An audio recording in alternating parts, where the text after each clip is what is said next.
Assalamualaikum warahmatullahi wabarakatuh. Alhamdulillahilladzi arsala rasulahu bil huda wa dinil haqq liyudhhirahu ala dini kullih wa kafa billahi syahida.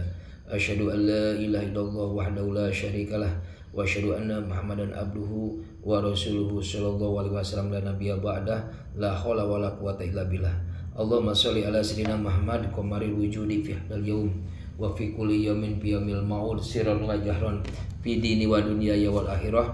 Rabbi shrah li sadri wa yassir li amri wahlul 'uqdatam min lisani yafqahu qawli. Alhamdulillah pada malam Rabu ini kita bisa bertemu kembali, diizinkan oleh Allah Subhanahu wa taala dalam menyingkap nasihat-nasihat Syekh Abdul Qadir Al-Jailani dalam majelis ketiga, ceramah kedua, yaitu yang insyaallah judulnya tentang ciri-ciri waliullah. Ciri-ciri waliullah. Ini ciri-ciri waliullah. Salawat serta salam semoga terlimpah kepada junjungan alam Habibana Nabiyana Muhammad sallallahu alaihi wasallam, tak lupa kepada keluarganya, para sahabat, para tabi'in, pengikut tabi'in, para syuhada, para sholihin, sampai ke kita semuanya. Mudah-mudahan kita termasuk umat Nabi Muhammad sallallahu alaihi wasallam yang mendapatkan syafaatul ulama yaumil qiyamah. Para penonton yang dirahmati oleh Allah Subhanahu wa taala, izinkan saya untuk membacakan mengenai ciri-ciri para waliullah, kekasih Allah. Sebetulnya yang menjadi kekasih Allah itu siapa saja, profesi apapun bisa menjadi kekasih Allah. Siapapun, profesi apapun bisa menjadi kekasih Allah asal beriman dan bertakwa kepada Allah dan menjalankan sunnah-sunnah Rasulullah SAW. Itu salah satu bisa menjadi waliullah. Dan waliullah itu dirahasiakan oleh Allah Subhanahu wa taala. Dan dalam kitab Fathur Rabbani ini pada intinya siapa saja bisa kalau menjalankan perintah Allah dan menjauhi larangannya dan mengkaji, mengamalkan kitab ini, itu bisa Allah akan menjadi kekasih Allah, bahagia dunia dan akhirat. Nah, kata Imam Syafi'i, jangan aneh kalau ada orang bisa terbang, kemudian bisa berjalan di atas air, tapi kalau dia tidak beriman, bertakwa kepada Allah, itu bukan waliullah. Dan Syekh sendiri itu saya pernah menjelaskan di majelis kedua tentang sejarah, judulnya dalam ceramah itu sejarah perjalanan kekasih Allah. Kata Syekh, saya adalah manusia biasa. Saya mengurus keluarga, mengurus pendidikan. Saya juga mendapatkan ujian dan cobaan. Tetapi saya berpegang teguh terhadap kemaslahatan umat dan berceramah.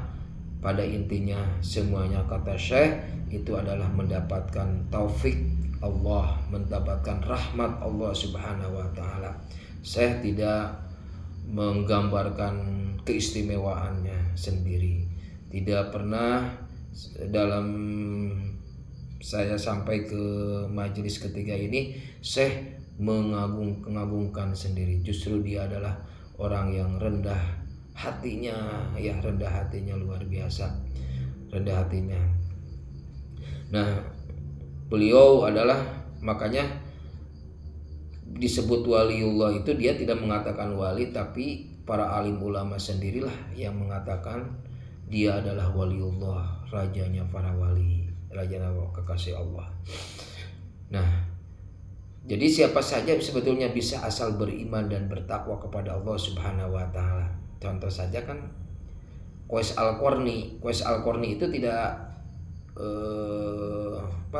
tidak terkenal, ya.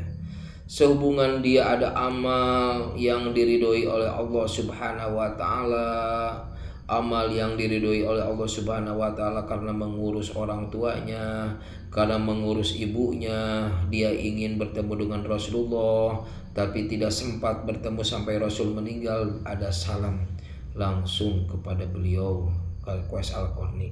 Tidak terkenal di bumi tapi terkenal di langit. Itu siapa saja pasti ingin menjadi waliullah. Bisa jadi pedagang, petani, profesi apapun, guru, ya, para alim ulama, apalagi para alim ulama, ya, para ustadz, para kiai, ya, kemudian ibu rumah tangga, ya, yang kerja di perusahaan, yang kerja di PNS, siapa saja itu bisa menjadi kekasih Allah. Apalagi kalau mengamalkan kitab Syekh ini adalah khusus mengenai bagaimana ingin menjadi kekasih Allah. Pada intinya adalah kekasih Allah itu beriman, bertakwa, iman, takwa, dan menjalankan sunnah Rasulullah. Nah, ciri-ciri waliullah kata Syekh, para wali itu tidak pernah memamerkan amal. Jadi para waliullah itu yang pertama tidak ria. Yang pertama tidak ria, tidak ingin dipuji. Kalau beramal itu ikhlas karena Allah, tidak memamerkan amal di media sosial dan lain sebagainya, tidak ingin dipuji. Itu para wali ciri-cirinya. Mereka adalah orang yang berjaya. Mereka menerima apa adanya. Bisa jadi mereka orang-orang yang kaya, ya, orang yang kaya, pemimpin, kemudian para alim ulama yang terkenal dan lain sebagainya, itu bisa jadi. Atau yang tidak terkenal. Mereka cirinya adalah menerima apa adanya, yaitu qanaah. Ya. Yang kedua adalah qanaah.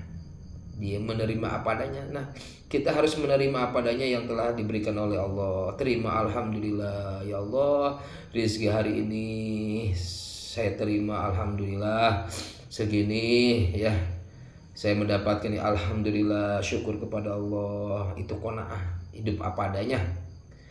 Kemudian mereka mengesahkan Allah, mentauhidkan Allah, la ilaha illallah, tidak syirik, tidak musyrik, tidak menyekutukan Allah dengan sesuatu apapun. Iyyaka na'budu wa iyyaka nasta'in, hanya kepada Engkau Allah kami menyembah dan hanya kepada Engkau Allah kami mohon pertolongan. Qul huwallahu ahad, katakanlah Allah itu esa, tidak menduakan ini dengan apapun, dalam hatinya, dalam ucapannya, dalam geraknya. Tidak musyrik, tidak syirik. Inna syirka la zulmun adzim, sehingga syirik, menyekutukan Allah, adalah dosa besar. Baik dengan barang ataupun apapun, menduakan Allah itu tidak boleh. Syirik, dia mentauhidkan Allah. Yang ketiga, yang keempatnya ikhlas dalam beramal. Waliullah itu ciri-cirinya adalah ikhlas beramal, tidak ria, tidak yang tadi mah tidak memamerkan, ya, tidak pernah memamerkan. Ini mah ikhlas beramal, ikhlas. Mukhlishina lahuddin, ikhlas dalam beragama, ya. Kemudian bersabar. Innallaha ma'asabirin, itu adalah ciri-ciri waliullah. Segala ujian dia bersabar. Di segala ujian dia innallaha ma'asabirin. Kemudian serta bersyukur atas segala kenikmatan, syukur. Ini kita bisa lakukan. Alhamdulillah, ya Allah, kalau mendapatkan nikmat, alhamdulillah, bersyukur atas nikmat yang telah diberikan oleh Allah Subhanahu wa taala. Ya, wa in ta'udu nikmatallahi la tusuha. Kalau dihitung nikmat Allah Subhanahu wa taala itu tidak akan terhitung besarnya, tidak akan terhitung. Ya. Itu yang kelima. Yang keenam adalah hati mereka senantiasa berzikir.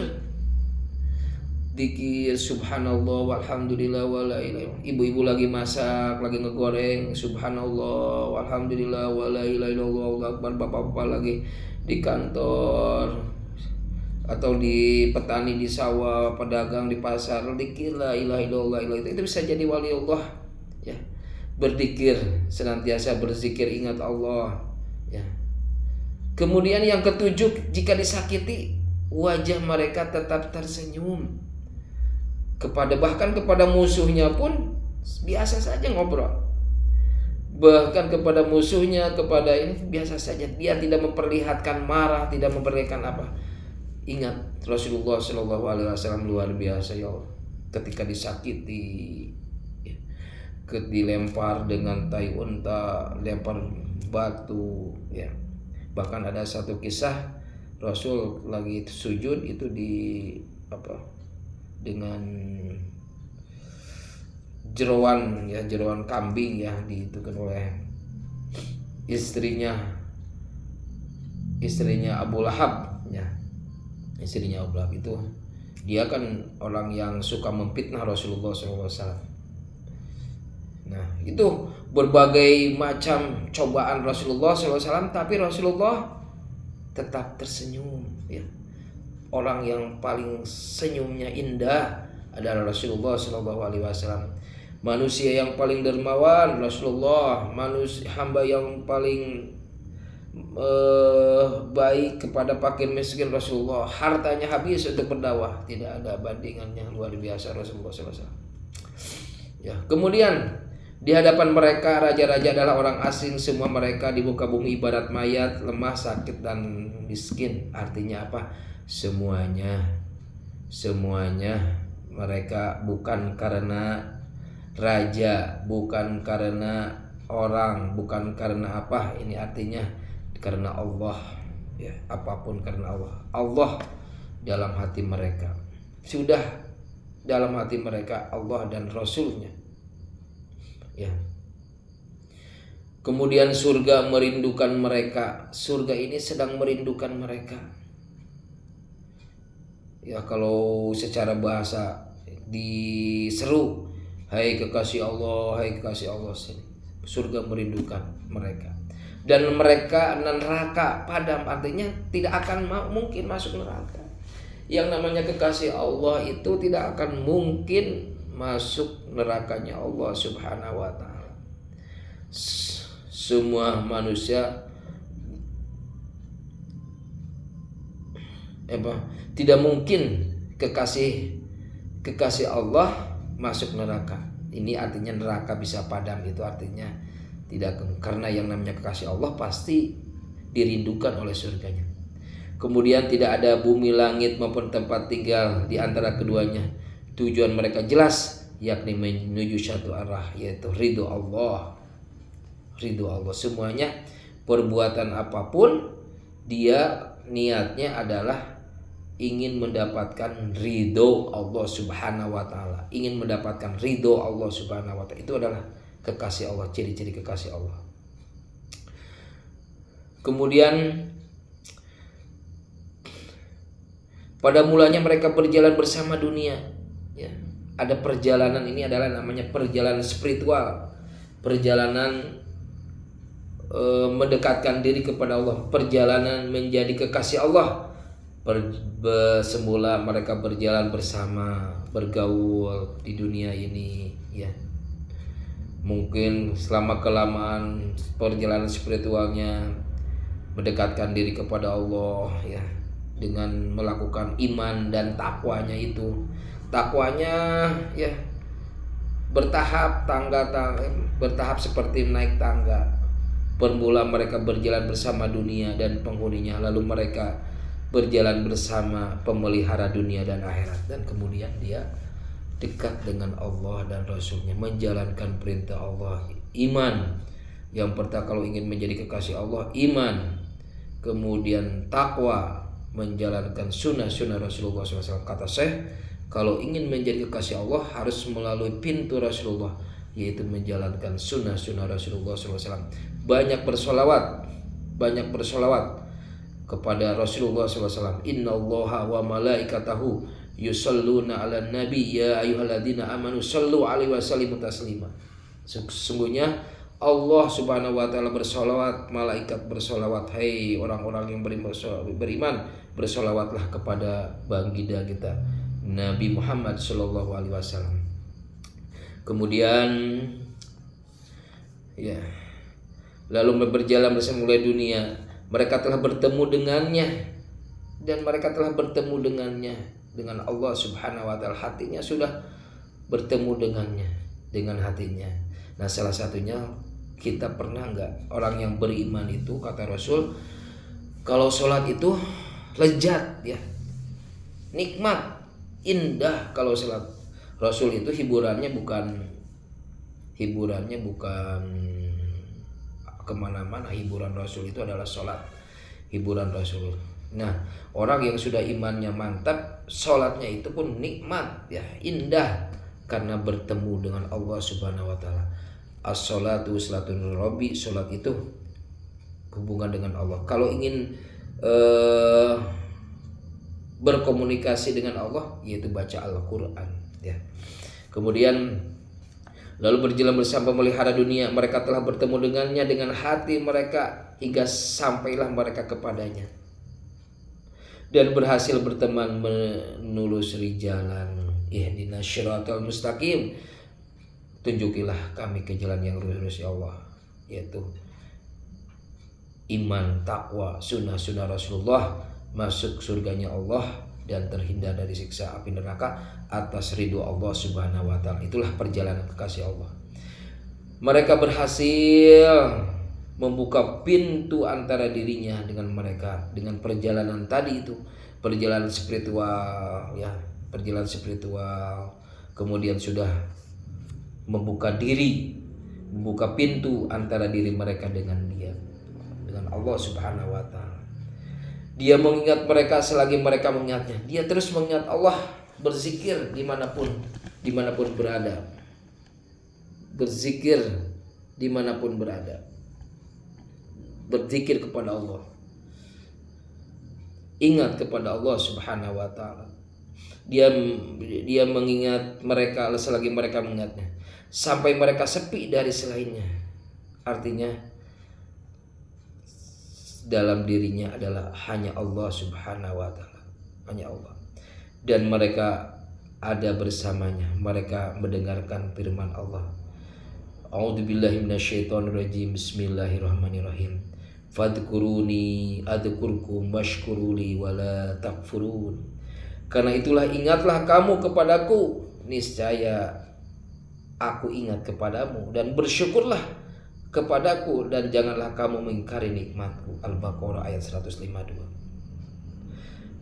Nah, ayat ini adalah salah satu ciri-ciri waliullah, kekasih Allah. Mereka selalu berzikir kepadanya karena ingin diingat olehnya. Mereka mendengarkan hadits qudsi dan menjalankannya. Aku adalah teman orang yang mengingatku, selalu mengingat Allah Subhanahu wa Ta'ala. Nah, itulah ciri-ciri waliullah, ciri-ciri kekasih Allah, atau apa ya judulnya ya, ciri-ciri kekasih Allah. Di antaranya yang pertama, tidak memamerkan amal mereka. Bahkan mereka beramal secara ikhlas, tersembunyi, ya, beramal. Tidak ada orang yang mengetahui. Ya, kemudian para waliullah itu menerima qanaah, apa adanya, terima. Ya, kalau kita diberikan oleh Allah, terima apapun, ya, terima saja, terima. Kemudian mentauhidkan Allah, la ilaha illallah, ikhlas. Ini kata Syekh, berarti siapa saja bisa menjadi waliullah, kekasih Allah. Ikhlas karena Allah, kemudian bersabar atas segala ujian, bersyukur atas segala nikmat-nikmat Allah, kemudian lidah berzikir kepada Allah Subhanahu wa Ta'ala. Kemudian yang terakhir, mereka jika disakiti manusia, wajah mereka tersenyum, ya, wajah mereka tersenyum. Oleh karena itu mereka dirindukan oleh surganya Allah. Neraka pun padam, kata Syekh. Tidak akan mungkin seorang kekasih Allah dimasukkan ke dalam neraka. Pasti yang namanya kekasih Allah akan dimasukkan ke dalam surganya Allah Subhanahu wa Ta'ala. Tujuan mereka adalah Allah. Perjalanan mereka dengan ketakwaan, ya, kemudian berjalan bersama pemelihara dunia dan akhirat, dan terus selalu berzikir setiap saat. Berzikir setiap saat, terbukalah pintu-pintu kedekatan kepadanya. Fadkuruni adkurkum washkuruli wala takfurun. Karena itulah ingatlah kepadaku, niscaya aku ingat kepadamu, dan bersyukurlah kepadaku, janganlah kamu mengingkari nikmatku. Ya, itu saja. Mudah-mudahan ada manfaatnya. Kalau bagi saya sendiri, mudah-mudahan semuanya menjadi kekasih Allah.